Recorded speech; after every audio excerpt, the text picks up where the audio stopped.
kita bangga pakai produk nasional.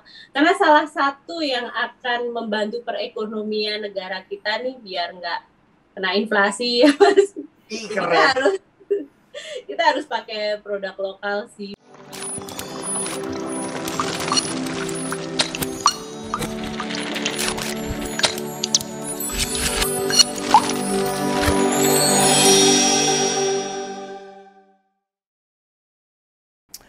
Halo Pinvestor, gimana kabarnya? Mudah-mudahan yang lagi nonton kita dalam keadaan sehat walafiat. Masih di sini di Pikes segmen Ngopi Manis sama gua Ingga Putra dan Tentunya sama gue, Sony Agustiawan. yang pasti kita bakalan bahas topik yang gak kalah seru dari topik kemarin. Tapi sebelum itu jangan lupa di-subscribe biar kita makin semangat bikin konten menarik lainnya. Kita mau ngomongin apa sih Mas Son hari ini? Hari ini, ngomongin apa enak ya? Nah, Kalau gue pengen ngangkat topik yang berbau etnik, masih nggak mau nggak lo? sadis, boleh banget. Kalau menurut lo etnik itu apa, masih nggak? Etnik itu adalah sesuatu hal yang ada culture-nya. Apa itu? Nah, jadi gini Mas, gue masih ingat gue pernah bilang ya ngomongin etnik, ngomongin anak zaman now, ngomongin apa gitu. Gue masih ingat dulu bahwa anak muda itu lebih ekspresif dan lebih vokal dalam mengatakan sesuatu hal. Contohnya kayak anak-anak zaman sekarang itu bisa mempunyai jargon kayak anak senja atau local pride dan lain-lain. Wih, keren ya. Makanya nggak salah ya kalau misalkan gua ngundang salah satu narsum yang punya bisnis etnik kekinian. Widih, mantap. Mbak Riz, Ya, jadi halo. maksudnya etnik kekinian tuh gimana sih Mbak Riz? Sebenarnya itu apa ya? Yang tersirat dan simpel gitu aja sih. Etnik kekinian tuh lebih kayak aku kan usahaku nih di bidang pakaian etnik ya, yang dia tuh menggunakan material wastra Nusantara, tapi dengan desain-desain yang kita sesuaikan dengan zamannya sih, dengan masa kini. Simpelnya seperti itu ya. Mantap. Jadi barang yang etnik tapi dikemas kekinian gitu kali ya? Kayak seperti Asik. itu kurang lebihnya. Keren. Halo, ada Rizka di sini. Halo Mbak Rizka. Halo. Kita udah main nanya-nanya aja Mas ya, belum kenalan ya sama Doi ya. Sabar kali, belum kenalan kita nih. Iya. Mbak siapa ya Mbak? Mohon maaf ya Mbak ya. Silakan Mbak Rizka. Halo, aku Rizka. Aku owner dari brand Rizka Febri. Wih, ini dia. Ya, terus apa ya? Ini Ya, produk terkenal loh, jangan salah loh. Di sini. Ya. Produknya Mbak Rizka ini tersohor loh Mas, yang pakai itu artis-artis kalangan Indonesian top model loh. Wah, Aduh, Mas. nggak main loh ini kita Rizka Febri ini nih. Semua company nih ya, gue punya beberapa teman-teman di company gue yang mereka rata-rata di perusahaan migas itu semuanya baju ketika mereka eksebisi pakainya pakai baju Rizka Febri. Mantap nggak Mas Don? Pasti salah satu bajunya adalah yang dipakai Mbak Rizka sekarang ya? Iya. Iya. Coba lihat Mbak Rizka bajunya gimana Mbak Rizka? Aduh, Mas, ini nggak kelihatan. Nggak, gue ngerjain lu aja sih Mbak. Aduh, kerjain lagi. Serius banget aku. Tapi anyway, ceritain dong Mbak Rizka dulu awal mula bikin bisnis Rizka Febri ini tuh gimana sih? Jadi awal mulanya itu karena memang kan aku dulu kerja kantoran juga. Suatu ketika aku merasa udah stuck gitu kan kerja, dan memang dari kecil aku tuh hobi banget gambar desain baju gitu. Oh, desainer. Terus akhirnya aku sharing ke suamiku kan, aku bilang aku mau resign aku bilang gitu. Nah tapi suamiku bilang kamu boleh resign, tapi kalau kamu nggak punya duit kamu nggak boleh ngeluh, dia bilang gitu. Terus aku mikir ya udahlah ya, aku seriusin aja. Ini aku coba-coba aja Mas, awalnya aku cuman kayak bikin berapa potong gitu aja sih pakai punya deket rumah gitu. Dan akhirnya ternyata kok lama-lama lumayan gitu loh. Ternyata akhirnya ya udah jalan sampai sekarang. Lama-lama gitu. Cuan, lama-lama waduh. Lama-lama bisa beli itu, beli ini, Aduh, Beli beli ini, itu. beli itu. Waduh, luar biasa. sejajan pokoknya ya. Nah, lo ceritanya begitu pas udah kepikiran gitu. Kenapa yang lo pilih itu dunianya fashion malah? Jadi memang aku dari dulu sebenarnya interest banget ke fashion dari kecil. Itu tuh aku memang udah hobiku memang gambar orang gitu dari kecil. Terus dulu aku pengen banget kuliah fashion, tapi nyokapku bilangnya, aduh jangan deh, ntar lu mau jadi apa gitu. Akhirnya aku pilih kuliah di komunikasi. Habis itu ya aku pikir lama-lama emang kayaknya bakatku di sini ya. Aku iseng-iseng aja emang dari awal itu untuk bergelut di bidang fashion itu. Tapi memang kenapa aku ambil di Wastra, karena memang dari kecil ibuku punya koleksi batik. Terus aku lihat bajunya gitu-gitu aja gitu loh. Akhirnya aku coba bikin-bikin yang sesuai selera aku aja. Dan ternyata selera lu masuk di mata semua orang ya kayaknya. Jadi selera gue keren ya. Dia mengakui dirinya sendiri loh. Yoi. Nih Mbak Rizka nih kalau kita lihat-lihat ya, kayaknya logatnya rada mendok. Mbak Rizka asli mana sih Mbak Rizka? Aku asli Wonosobo, Asli Jawa. Wonosobo. Tinggal di mana Mbak Rizka? Di Bekasi. Oh tinggal di Bekasi, cuman udah besar di Jakarta lah ya intinya ya. Enggak sih, aku besar di Jawa, jadi aku tinggal di Bekasi, di Jakarta itu karena aku kerja, nikah, terus di sini, jadi mau perantau. I see. Siap. Monggo Mas Son, lanjut Mas Son. Rizka, aku mau kembali tadi ke cerita tentang masuk industri fashion gitu ya. Di industri fashion kan sebenarnya banyak banget pilihan atau mazhab atau aliran desain gitu. Betul. Dari segitu banyak aliran atau mazhab, kenapa milihnya etnik? Selain tadi karena dari kecil sudah terpapar dari orang tua.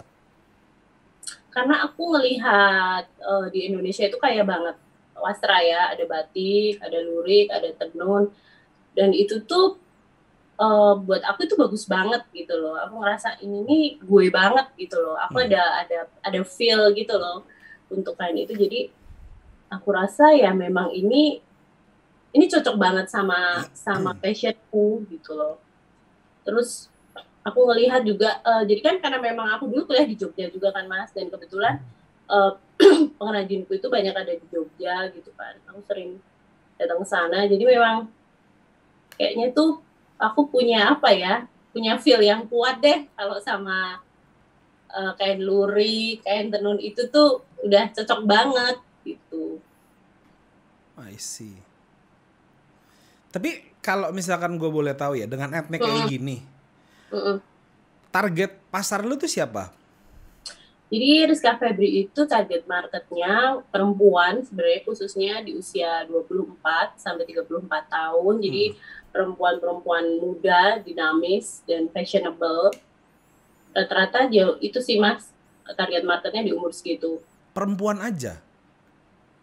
Memang awalnya di perempuan Mas, tapi akhirnya dengan berjalannya waktu, ternyata banyak yang mereka juga butuh baju untuk suaminya, untuk kerjanya. Nah akhirnya kita juga produksi juga untuk baju pria. Sebenarnya aku juga punya brand khusus untuk pria dulu, tapi sekarang lagi stuck. Aku punya brand namanya Mangkuluhur, itu khusus untuk kemeja pria. Gitu. Tapi akhirnya aku nggak fokus kan, jadi aku akhirnya fokus ke Rizka Febri aja dulu sekarang. Tapi gue punya loh Mas Son ya. mungkin alasan lo kenapa lo milihnya cewek itu apa sih? Karena gue cewek ya. Sederhana itu jawabannya. Nggak, alasan lo kenapa lo milih target cewek itu gimana sih simpelnya? Simpelnya kan perempuan ya doyan belanja kan perempuan kan. Jadi yang paling gampang teracuni oleh perbelanjaan fashion pasti perempuan. I see, benar-benar. Tapi gue ada loh Mbak, temen gue punya temen yang laki ya. Iya. Namanya Aji, nih gue inget banget nih, tuh gue sebut aja namanya. Dia laki, tapi dia tuh fashion banget loh, into fashion banget loh. Dan local pride banget anaknya. Iya. Dan rata-rata anak-anak zaman sekarang nih, itu yang cowok-cowok mostly itu bangga banget kalau pakai produk lokal. Apapun itu, dari mulai outer aja mereka nyari, yang penting lokal pokoknya buat mereka. Iya betul. Dan kalau punya kesadaran yang tinggi sih ya sama Iya. produk lokal. Let's say kayak misalkan gue ngelihat baju lu aja gitu, gue kepikiran kayak, lucu juga nih kalau gue jadiin outer gitu. Next Pikas gitu, Iya. gue mungkin pakai baju dari Mbak Rizka gitu kan, gue jadiin outer. Menarik sih kalau gue pikir-pikir. Iya. Jadi memang rada out of the box sebenarnya ya baju-bajuku. Tapi itu bagus loh baju-baju lu. Gue akuin tuh bagus-bagus banget loh. Ya gue juga ngeliat portfolio Mbak Rizka, naksir gue. Wastra, Jack. Wastra tuh Padannya, nih ya, komposisinya bagus-bagus banget. jargonnya Wastra nih ya, mahal, elegan, bagus. Gue nggak tahu gimana orang kalau pakai Wastra tuh, lo kekawinan pakai Wastra begini Bor, gue hormat aja gue. Tapi sebenarnya gini sih Mas, kalau orang anak zaman sekarang juga banyak yang nggak ngerti Wastra juga sebenarnya ya, itu challenging juga sih. Nah jelasin dong, Wastra tuh apa sih? Nah, ini sebenarnya pertanyaan jebakan. Ya itu tadi Mas, itu kan warisan Nusantara berupa, kalau yang kita dalami ini adalah berupa kain-kain Nusantara sih khususnya gitu. Jadi mengandung muatan lokal, muatan warisan budaya yang berupa baju atau kain. Iya betul. Nah, kalau jualan produk kayak gini kan sebenarnya menurut gue rada susah ya. Betul. Gimana nih Mbak Rizka menghadapi tantangan dalam berjualan di bisnis Wastra ini? Iya betul, karena memang segmented sekali dan tidak semua orang punya edukasi yang baik tentang itu khususnya. Jadi memang akhirnya aku sama ada timku kita lebih banyak explore untuk mengedukasi juga Mas, untuk bikin konten-konten yang lebih kreatif gitu. Jadi orang tuh nggak sekedar, karena banyak sekali tantangannya Mas. Kita tuh sering banget kayak jualan baju gitu kan, orang beli baju kita, produk kita nanti hanya, Mbak ini kok kasar ya kainnya atau mungkin gitu, karena memang harus dijelaskan lagi kalau kayak proses tenun itu kan dia handmade kan, 100% handmade, jadi mungkin ada bagian seperti benangnya yang keluar atau mungkin warnanya itu tidak bisa 100% sama semua dari produksi satu ke produksi yang lain. Jadi memang akhirnya kita harus kreatif banget untuk bikin konten dan mengedukasi orang tentang apa itu produk-produk Friska Febri itu apa, bahannya apa gitu. Kayak gitu sih Mas.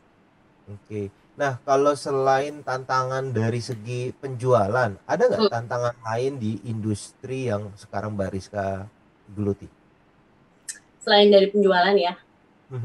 Kalau selain dari penjualan itu sih Mas, memang tantangan kita masalah edukasi sih, edukasi produk. Karena kalau Wastra itu cara pencuciannya, cara penyimpanannya itu beda treatmentnya sama baju biasa. Nah after salesnya itu memang harus challenging banget sih. Akhirnya kita itu sering banget kayak ngasih edukasi sama kayak di packaging itu. Nanti kita kasih card gimana cara treatment bajunya gitu.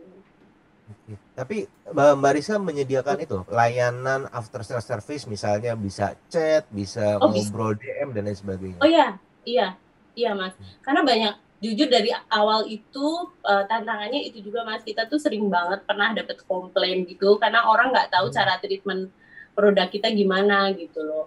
Nah, tapi karena banyak pernah ada masalah itu, akhirnya kita sekarang deket gitu loh Mas dengan customer.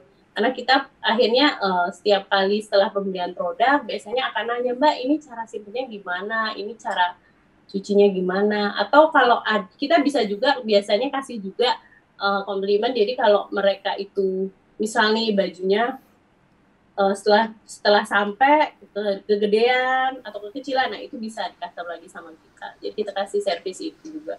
Wih, berarti servisnya excellent nih, keren banget. Kan masih enggak yang namanya project-projectnya banyak banget.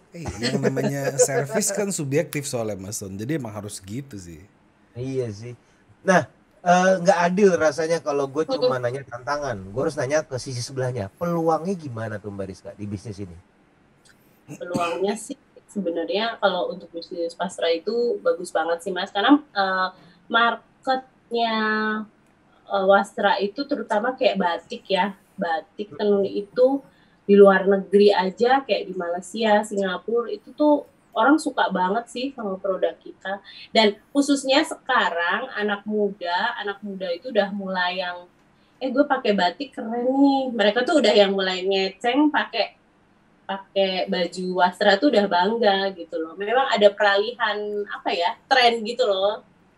Dari dulu yang kayaknya orang nggak tahu sekarang udah mulai ngerasa keren gitu, ngerasa beda khususnya sih.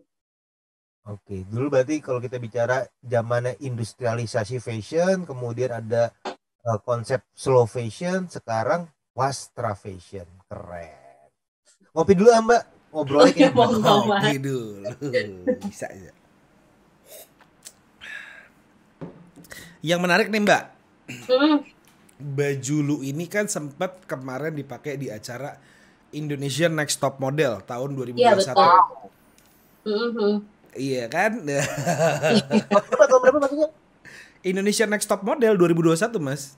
Oh yang tahun lalu berarti ya? Tahun lalu. Dan gak cuma itu Mas, woi ada lagi dipakai juga sama seragam dari kantor. Kayak misalkan teman-teman gue pakai loh. Beberapa teman-teman gue di acara kantor setiap eksibisi mereka pakai baju dari Mbak Rizka Febrini.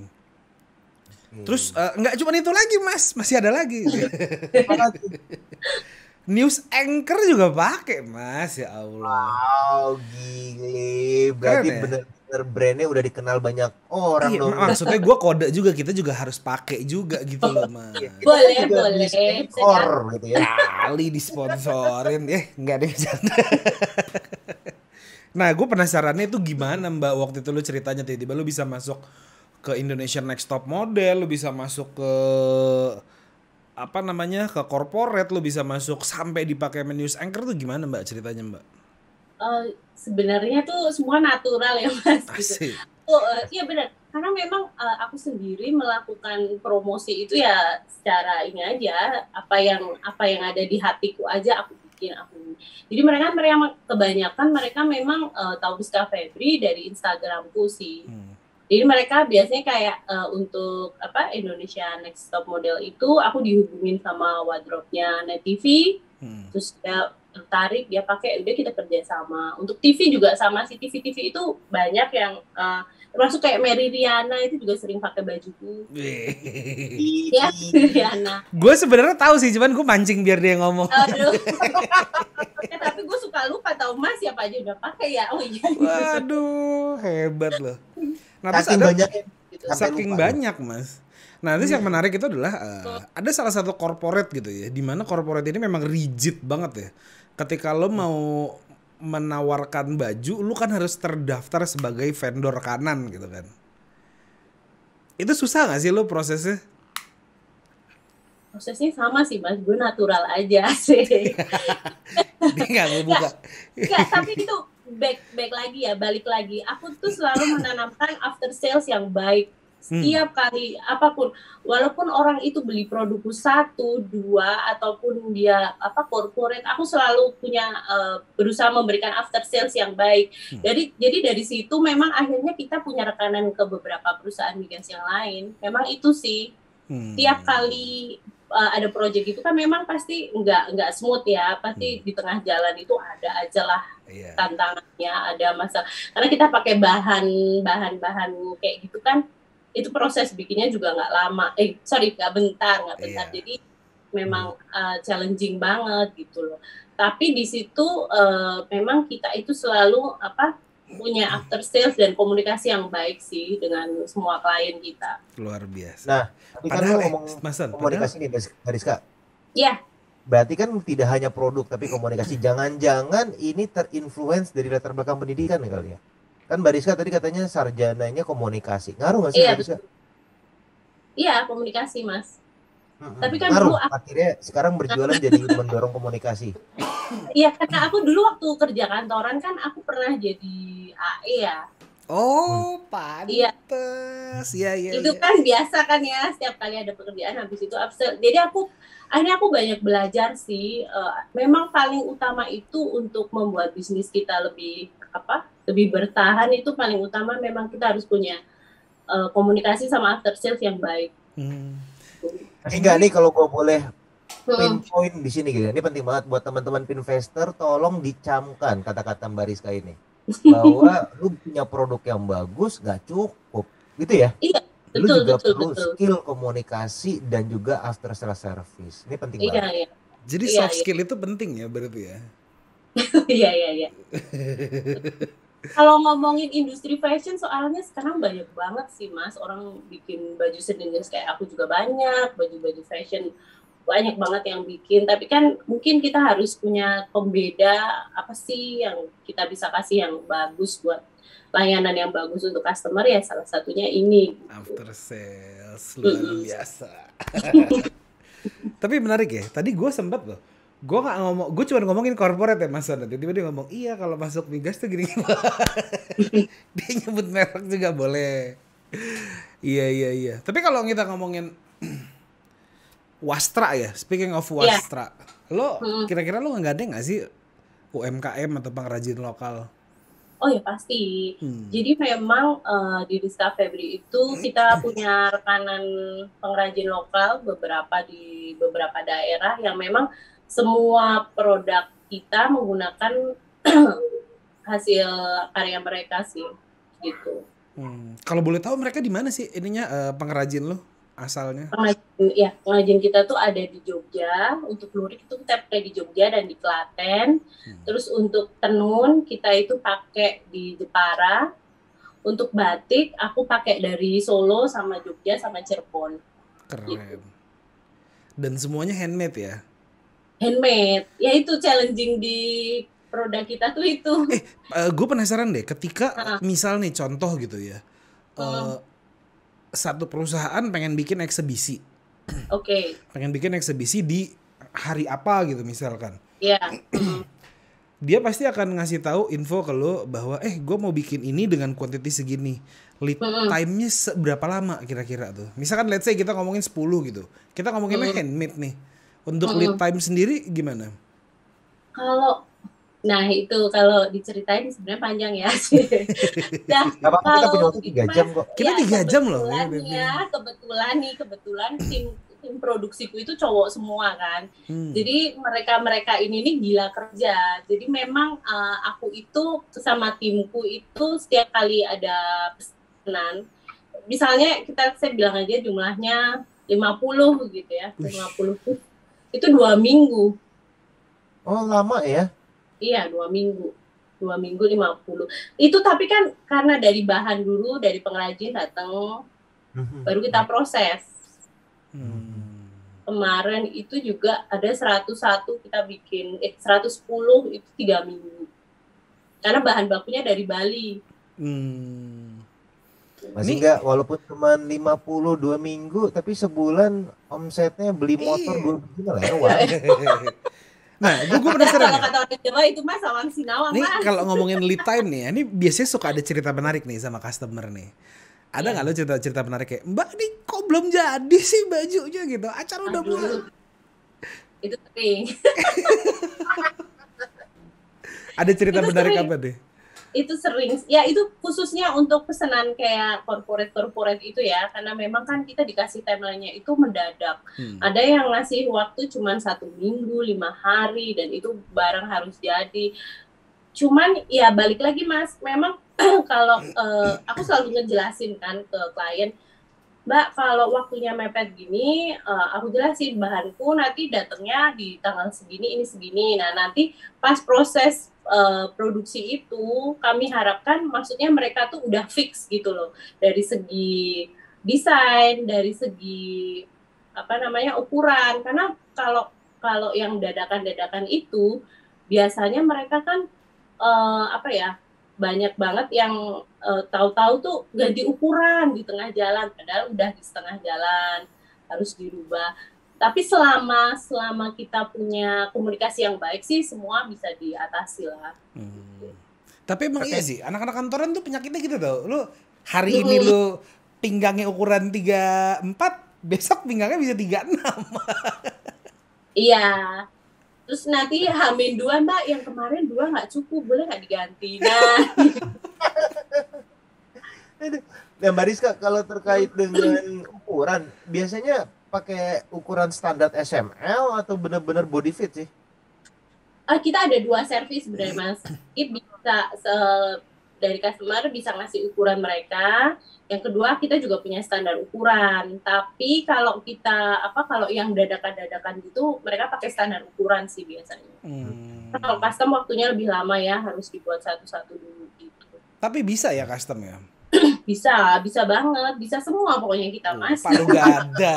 Apa lu mau gua ada? Palu gak ada. Memang harus ini ya, harus beradaptasi dengan keadaan. Iya. Tapi kalau kita ngomongin Wastra nih, Wastra sendiri, iya ini sebenarnya gue pernah tanya tadi di offline, cuman nggak apa-apa ya kalau misalkan gue tanya ini di online ya. Oke, Wastra sendiri kan desainnya nih rigid ya menurut gue. Ini pertanyaan gue yang tadi nih Mbak. Gimana Mas? Sorry, nggak dengar. Wastra ini kan kalau gue lihat menurut gue desainnya nih rigid gitu kan, lebih ke arah formal, udah saklek aja udah formal gitu kan. Nah, gimana tuh caranya lu mensiasati baju-baju lu ini agar ramah anak? Anak muda maksudnya. Oh. Gak kan kita kan soalnya ngomong etnik kekinian nih. Ngomongin kekinian tuh udah pasti relate banget sama anak muda. Tuh gimana tuh lu cara siasatinnya? Ya itu caranya memang itu kan kalau bahan kayak batik, tenun itu kalau kita pakai full motifnya itu memang kesannya jadinya kayak formal banget kan. Jadi aku tuh selalu mengakali mengkombinasinya dengan motif yang lain atau dengan kombinasi dengan lurik, dengan yang polosan. Jadi kayak nggak ngeblok gitu loh Mas, nggak ngeblok. Nah, jadi kayak lebih fleksibel aja, lebih simple jatuhnya. Terus kalau desain Rizka Febri itu kan ciri khasku, aku suka dengan cutting-cutting asimetrik. Jadi memang nyentrik sih. Harusnya anak muda suka harusnya ya.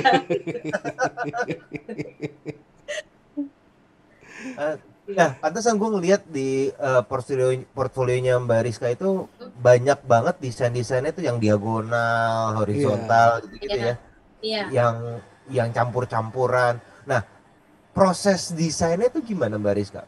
Boleh diceritain nggak ke teman-teman investor? Jadi biasanya untuk proses desain ya biasa Mas, kayak aku kan emang rada-rada seniman ya. Jadi butuh mood. Ini sering aku emang butuh mood banget untuk dapat aku harus bikin apa lagi ya. Kadang memang itu sih antara sisi komersial dan sisi artistik kita tuh kadang bertentangan gitu loh. Setuju.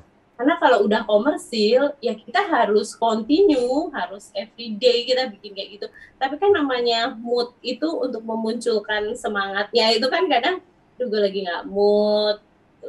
Ya aku banyak ini aja sih, jadi aku itu udah punya bukan bank apa ya namanya ya, list design sih, yang memang udah yang memang bucket ideas dia ya. Apa lagi gue nambah-nambahin. Di minggu ini aku keluarin ini, jadi per 2 week sekali pasti ada desain baru gitu. Oh rutin 2 week sekali itu? Iya, karena memang kadang tim produksiku juga pusing sih ngeliat gambarku kayak bilang, ini Mbak baju apa sih Mbak, nggak jelas kayak gini. Aku mikirnya sampai 2 minggu bikin polanya. Gue ngeliat reaksi muka Edo itu ketawa tau, Mbak ini baju apa sih Mbak? Tapi aku bilang ya udah pokoknya ya ini aku gitu loh. Aku sekarang lebih belajar. Tapi aku sempat juga sih Mas di kondisi yang kayak aku ke distract gitu loh. Aku lihat kok orang lain bikin ini laku ya, kok orang bikin ini bagus ya gitu. Tapi pada akhirnya aku nggak menjadi diri sendiri sih. Aku nggak original. Terus aku berpikir ya udah deh, sekarang aku nggak perlu lihat kanan kiri, ya aku jadi aku aja lah. Kalau orang suka ya monggo, kalau nggak suka ya tapi tetap dibeli sih. Kalau nggak suka harus suka gitu ya. Iya. Tapi ngomong-ngomong gitu kayak sih. tadi ada tukang susu nasional lewat tuh ya. Iya. Enak kali kalau kita minta ya. Mbak aku nitip Mbak 1. Well anyway, kalau boleh tahu nih lo awal, ini gue nanya agak ini sih ya.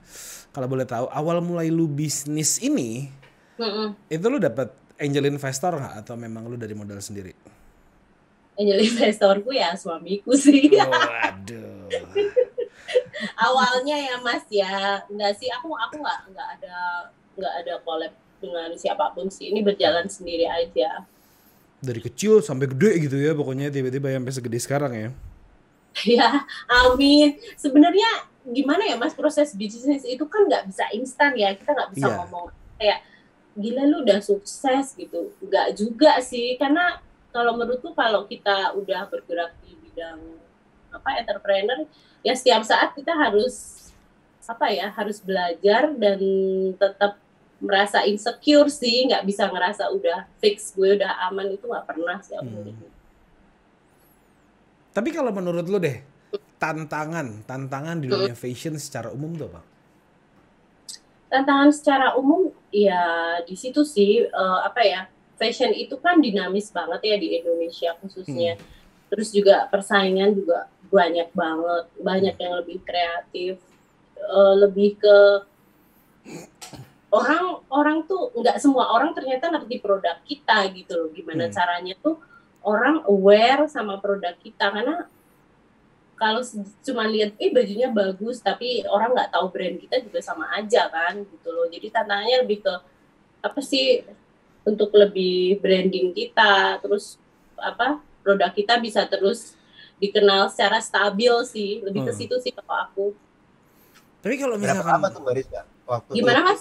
pengalaman Mbak dari memperkenalkan produk brand hingga dikenal hingga sekarang booming kayak gini berapa lama? 5 tahun sih Mas. Wow, lama juga ya, berarti butuh endurance yang cukup tinggi ya.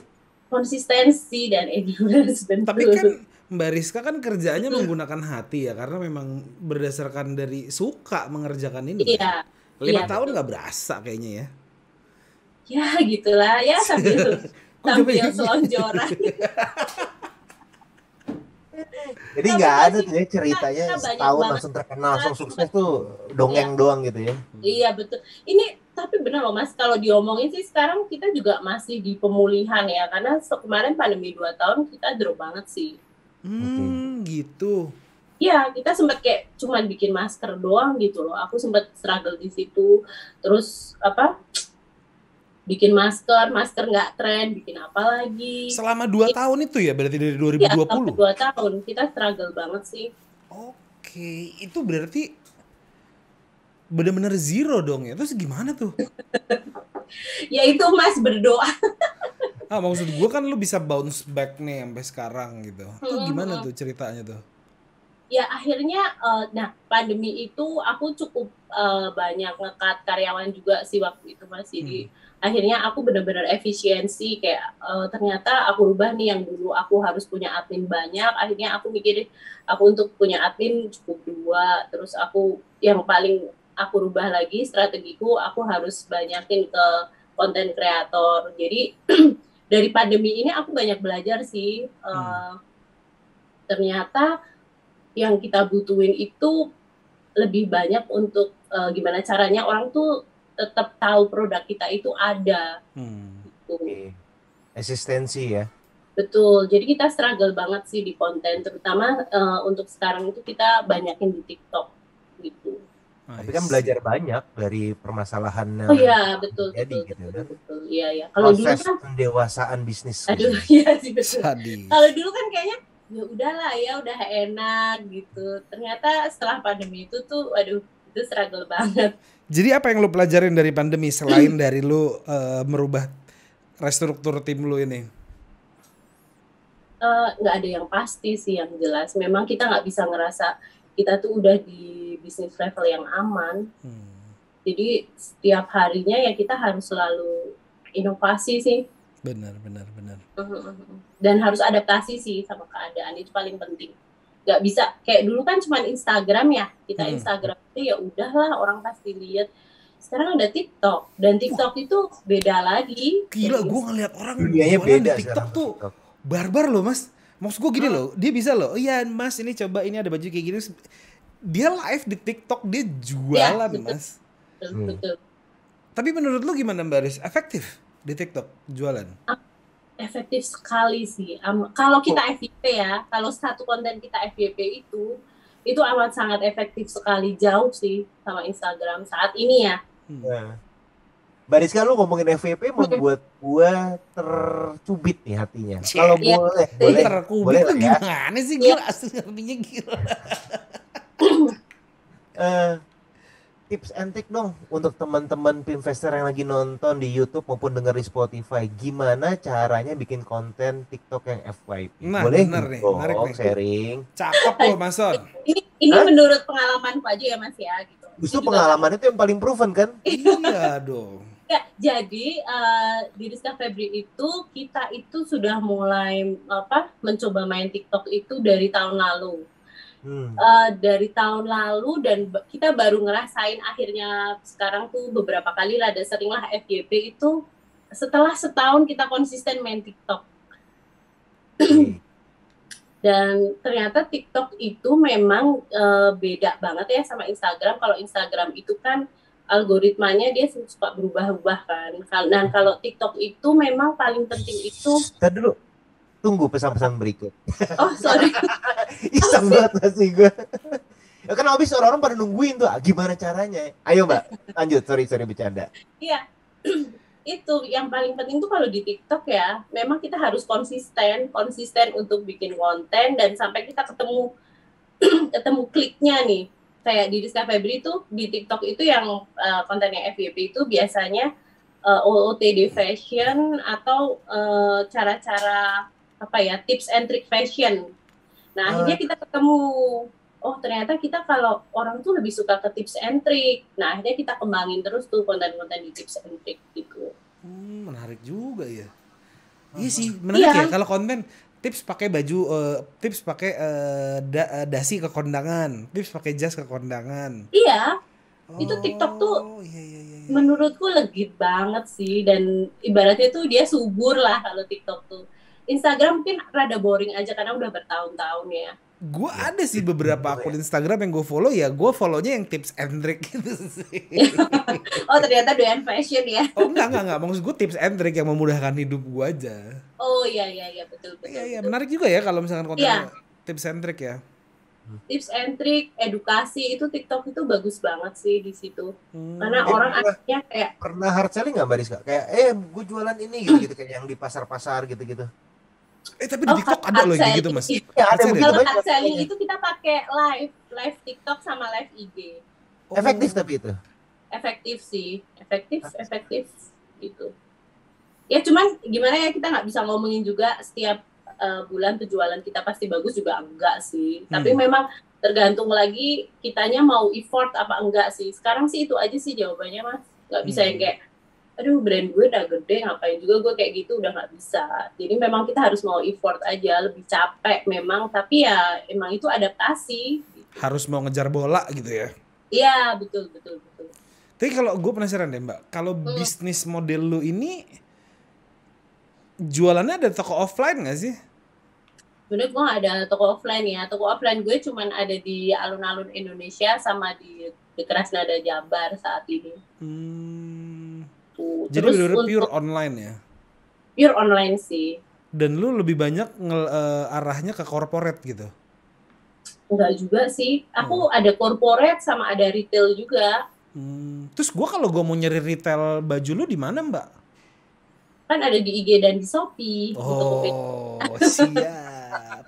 Jadi kita investor yang mau nyari baju-baju dari Rizka Febri itu bisa langsung ke IG-nya, nanti ada di link Shopee-nya. Ada kan ya Mbak ya? Ada. Gitu. Mumpung lagi ngobrolin bisnis model, gue mau ngulik lagi dikit terkait proses produksi gitu. Tadi kan bahasnya ada tentang pemasaran, gue mau tentang produksinya. Boleh nggak ceritain dikit? Oh untuk produksi ya. Jadi produksi kita itu memang aku nggak bareng sih sama tim produksiku, ada di Pondok Labu. Jadi produksi ya biasanya. Rumah gua Pondok Labu. Oh iya. Jaksel bro. Enggak sih, kita rumahnya tuh di Tangsel. Saya rumahnya Tangsel. Jadi itu biasanya cuman aku setiap minggu aku pasti akan review beberapa desain baru. Jadi aku gambar aja. Aku gambar dan sebenarnya sebelum masa pandemi aku udah terbiasa dengan bekerja jarak jauh sih sama tim produksiku. Jadi memang kita Biasanya aku akan bikin sampel satu baju dulu, baru nanti aku lihat setelah di-approve baru aku produksi, kayak gitu aja sih. Karena bahan itu kan biasanya datang dari pengrajin setiap 2 minggu sekali. Oke. Nah, kalau sistem produksinya apakah ready to stock atau make to order? Ada yang ready stock, ada yang pre-order. Jadi memang dua kita. Karena tuh kan nggak semua orang itu dia fit pakai baju free size. Karena yang ready stock aku selalu size-nya free size kan, ukuran standar. Jadi biasanya mereka punya custom sendiri, jadi itu aku pre-order. Biasanya waktunya antara 7 sampai 14 hari kerja. Oke. 7 sampai 14 hari kerja. Masih oke lah ya, Oke masih banget. sesuai pada umumnya ya, 7 hari ya. Iya.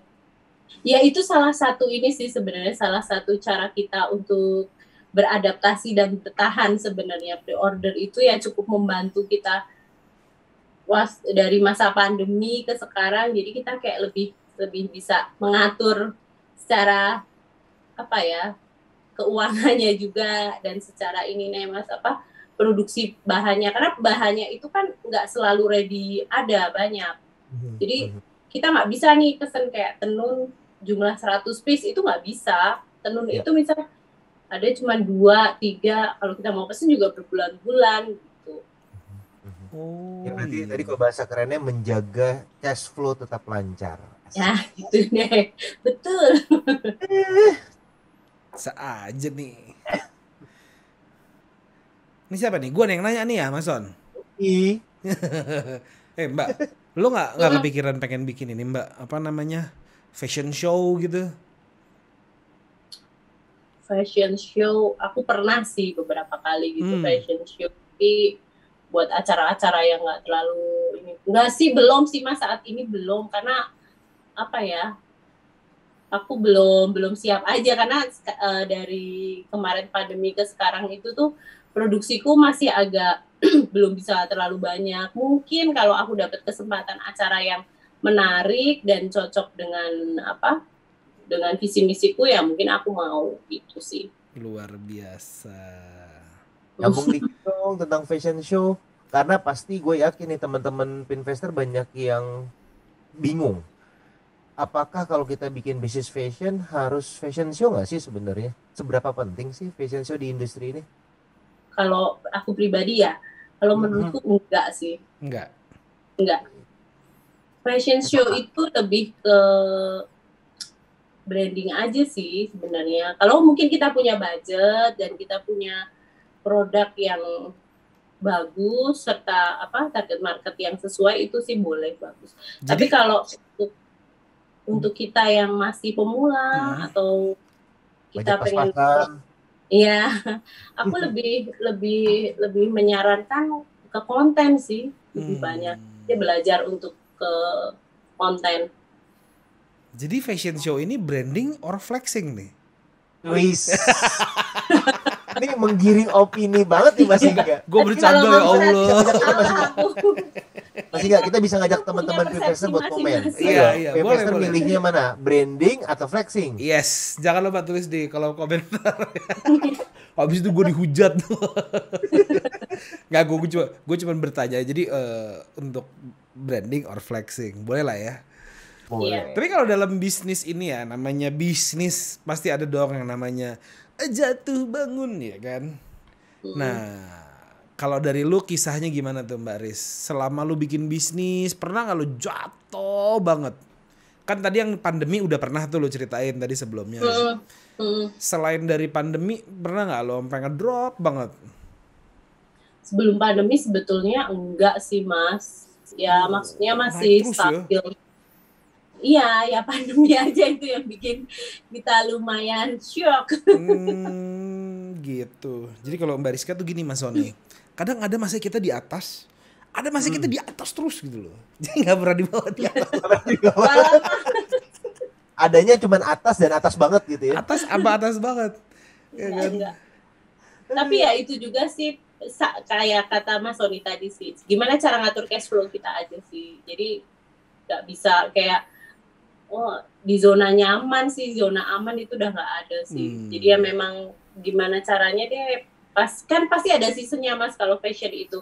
Pas di Lebaran itu biasanya sales naik. Nanti habis Lebaran sales kita turun. Nah pas turun itu kita harus punya alternatif produk yang cocok untuk masa-masa kayak gitu biasanya. Mantap. Mm-mm.